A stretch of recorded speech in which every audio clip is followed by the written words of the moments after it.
Hadouken! Hey guys, and welcome to this review of Street Fighter 4 for the Xbox 360.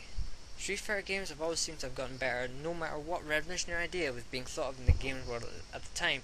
And this game does not fail to do that either, indulging its loyal fans, and even gaming fans, in its immersive beam-up style that's rarely been made better by Capcom, never mind any other company. The fourth official release for the Street Fighter series is a complete rework of the art style, and I must say, even though it looks different to any other game on any other console, the game is amazing to look at, with the characters each being full of the fighting spirit which fans have come to know and love from the Street Fighter characters, and each level containing interactive backgrounds to bring the game to life.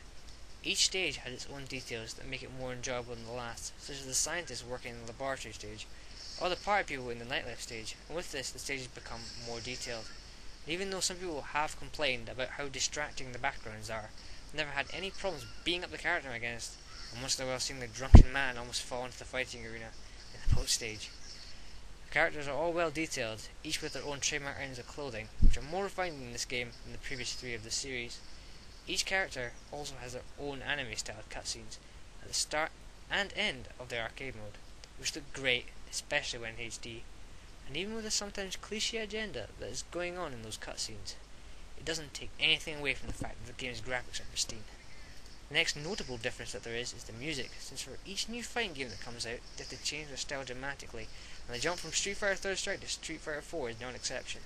The stage music is fairly simple with some harmonics and some techno, but nothing really memorable to make you want to choose that level over and over again. The only music in Street Fighter 4 that is memorable is the introductory piece, which is good. If they hadn't put the voice actors from Super Smash Bros. Brawl who did Ike, Pit and Sonic and merged their voices into one to create something really out of place.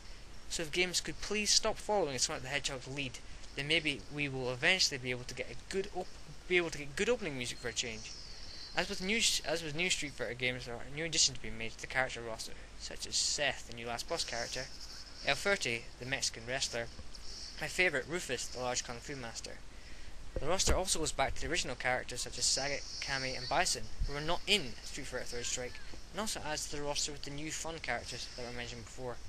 The only possible character that could be improved in my eyes would be Seth. This is down to the fact that Capcom decided to be original for fighting games and make the last boss to take the moves off of other people, such as Sagat's uppercut and Bison's teleport.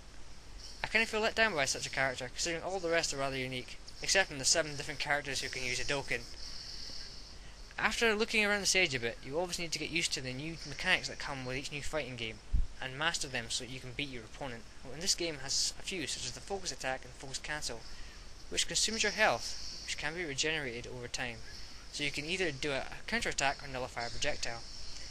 And the new ultra combo and revenge meter, which allows people the ability to do a second special move, which can only be used after getting hit by the opponent so many times, which was not in any other Street Fighter game, but mostly counts as a second special move. All are fairly simple to use, but to master and use them correctly is something different, especially when some of the combinations of buttons that need to be pressed to pull off an ultra combo, such as Akuma's Kara Demon, are ridiculous.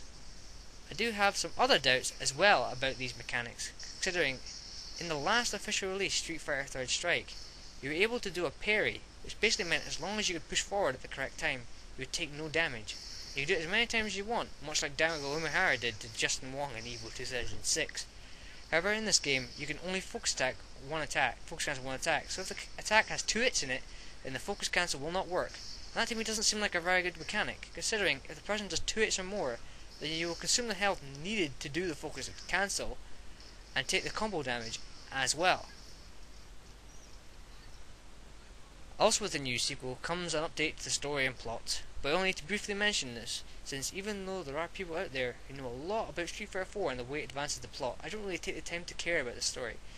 As with each of the other Street Fighter games, and it's the same with shooting games. I mean, who would seriously go into a store today and say, Halo 3, a shooting game, oh my god, its story is going to be so awesome.